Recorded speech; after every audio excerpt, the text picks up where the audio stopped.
Cientistas brasileiros estão desenvolvendo a vacina contra o novo coronavírus. São pesquisadores do Laboratório de Imunologia do Instituto Coração, o INCOR, da Faculdade de Medicina da Universidade de São Paulo. E eu vou conversar com o Dr. Jorge Calil, que é diretor do Laboratório de Imunologia do INCOR, coordenador, inclusive, deste projeto. Como vai, Dr. Jorge? Bom dia.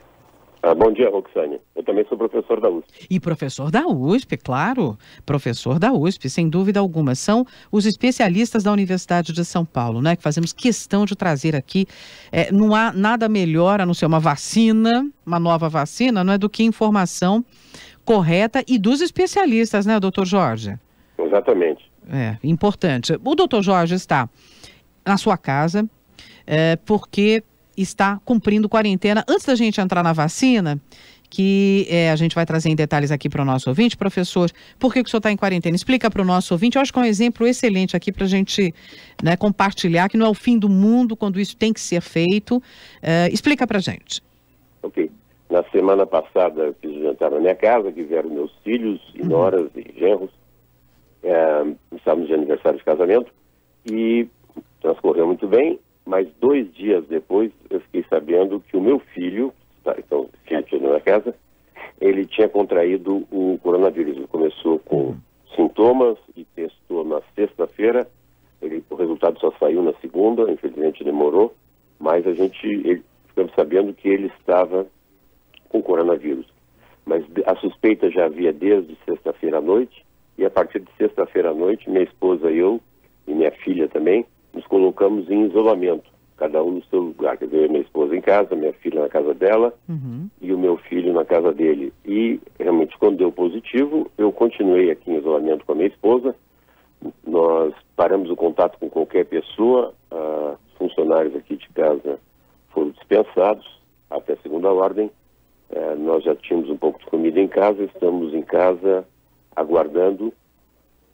Já faz uma semana, mais de uma semana agora.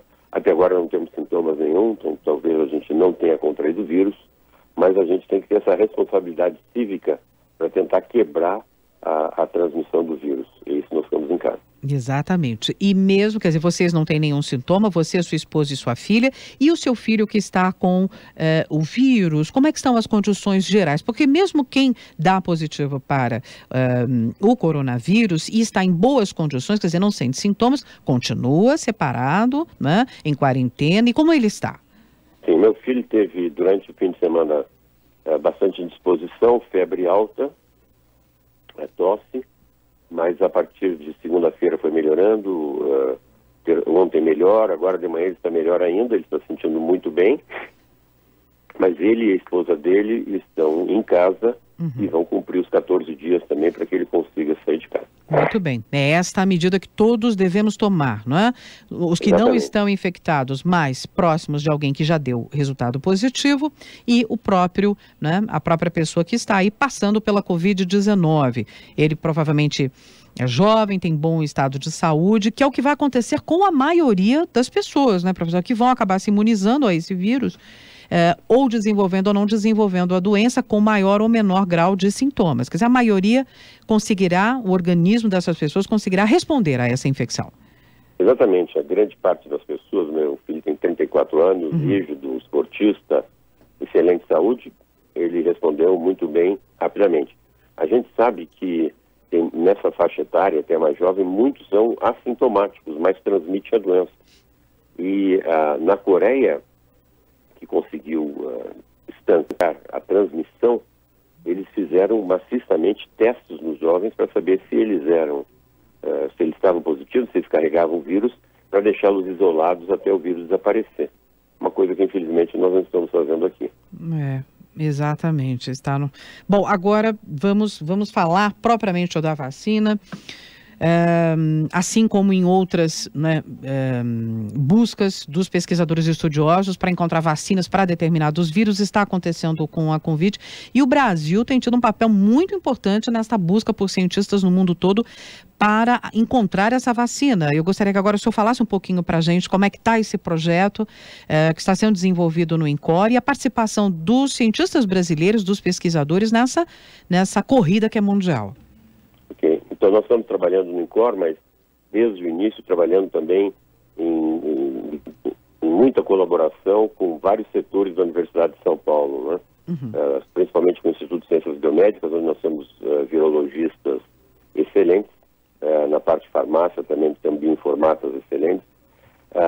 O nosso projeto, ele se propõe a fazer uma partícula que é semelhante a um vírus, do inglês VLP, Virus-like Particle. Então é como se fosse um vírus oco. Ele tem a estrutura do vírus, mas dentro não tem ácido nucleico, e por isso ele não é contagioso, ele não pode se multiplicar. E quando nós construímos esse vírus, nós colocamos os pedaços do coronavírus que são importantes para desencadear uma forte resposta no indivíduo que recebe a vacina, para ele fazer anticorpo bloqueador, ou seja, anticorpo que vai inibir o vírus de crescer. Na verdade, inibir o vírus de penetrar na célula. Então, o que a gente busca com a vacina? A gente busca que a pessoa, ativamente, quando recebe o produto vacinal, faça anticorpos para inibir o vírus. E como é que nós vamos induzir esses anticorpos? Uma partícula que parece o vírus e que tem só segmentos do coronavírus. É essa a nossa proposta, que é diferente de outras propostas que estão em andamento no exterior. Doutor Calil, e como é que vocês sabem qual é o pedaço, então, que tem que ser escolhido? É qualquer pedaço ou como é que isso é feito?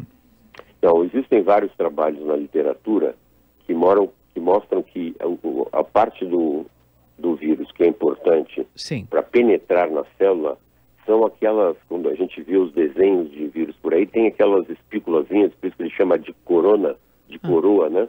Parece aquelas coroazinhas. Aquelas espetadinhas. A gente sabe que aquela proteína da espícula é que faz a penetração. E mais importantemente, a gente sabe que a primeira ligação é através de uma área dessa proteína chamada loop2, quer dizer, a voltinha número 2. Então a gente consegue no laboratório sintetizar esta parte da proteína in vitro. No laboratório faz síntese de peptídeos há muitos anos e a gente consegue então sintetizar esse peptídeo e incluir esse peptídeo na partícula viral. É uma molécula sintética, vamos repetir, do mensageiro do vírus. É isso? Você entende? Não. Mensageiro do vírus são as outras moléculas, são as outras vacinas que estão... são as outras.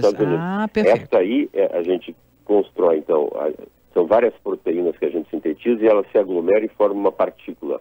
Perfeito. E quando fazem isso, nós colocamos junto a partícula do coronavírus, que a gente escolheu e está sintetizando. Então é diferente das outras vacinas que estão sendo feitas nos Estados Unidos e que estão entrando em teste clínico, em que são o RNA mensageiro que codifica para essa mesma proteína. Entendi. Aqui eu falei é a mRNA, que é diferente, é aquela que está sendo feita lá nos Estados Unidos, né? Uma outra proposta, a nossa é diferente.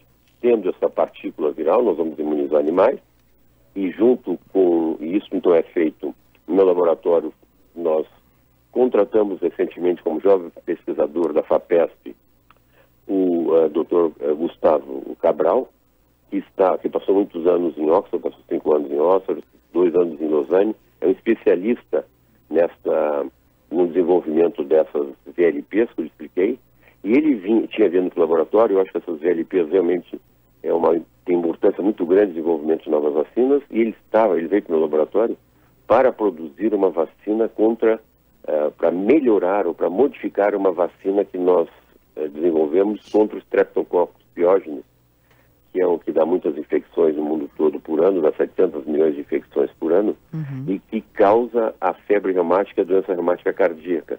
É uma doença muito importante nos países de desenvolvimento, que leva a uma lesão valvar.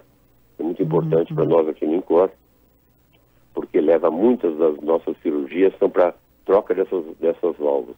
Hoje em dia no Brasil, em São Paulo, diminuiu a febre reumática, mas ainda tem muitos casos antigos, mas no norte e nordeste do Brasil é muito importante, e todo o cinturão tropical, onde tem países de desenvolvimento, é uma doença muito importante. Então nós estamos desenvolvendo, nós devemos entrar em teste quase que imediatamente para o estreptococo, e eu já estou pensando numa segunda geração para essa vacina.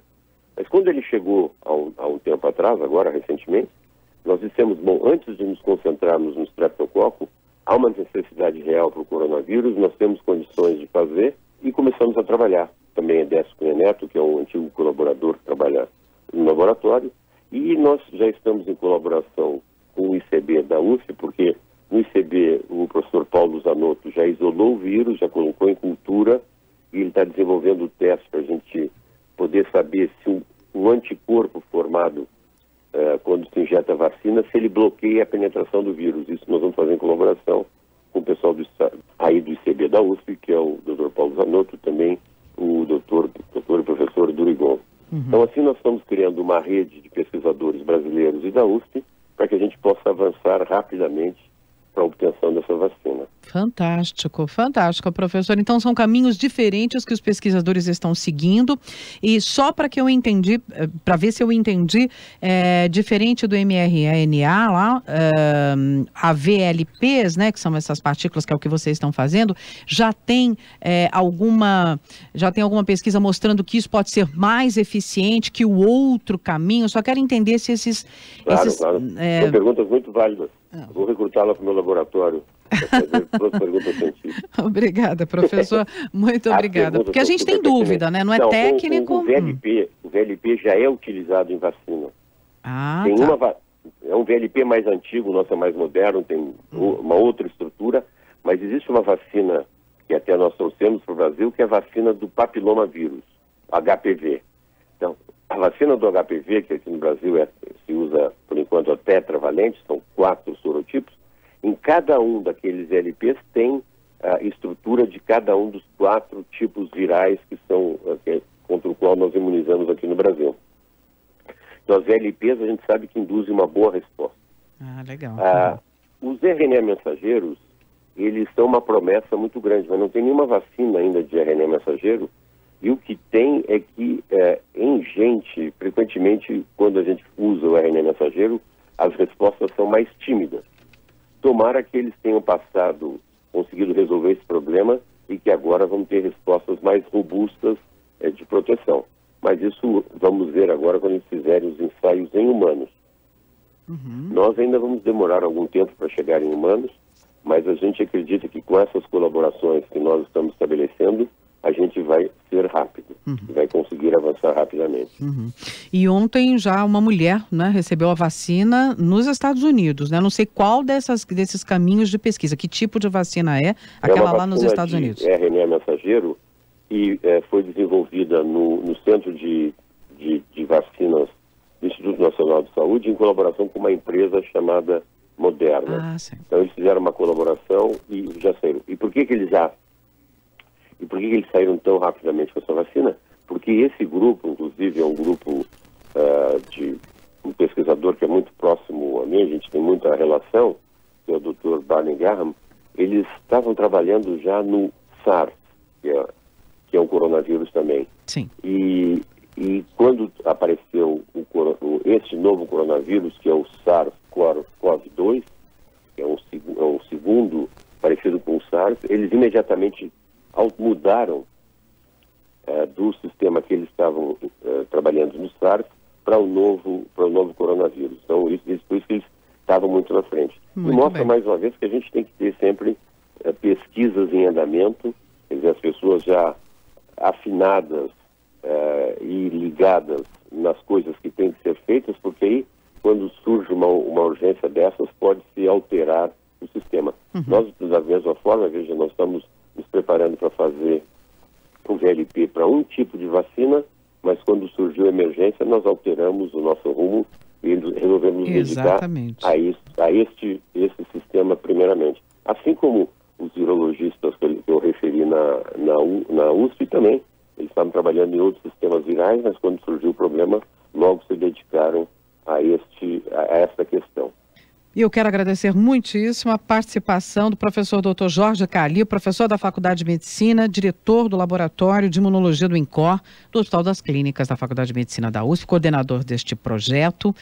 Boa recuperação para toda a sua família, Dr. Calil. Estamos aqui à disposição para a divulgação de novas etapas desse caminho bastante promissor, esta vacina que está sendo desenvolvida, não é? Estamos à disposição. Muito obrigado pela oportunidade de falar para a comunidade de São Paulo, para a comunidade uspiana, desse projeto, que eu sei que tem muitas colaborações que virão a partir dessa conversa. Obrigada.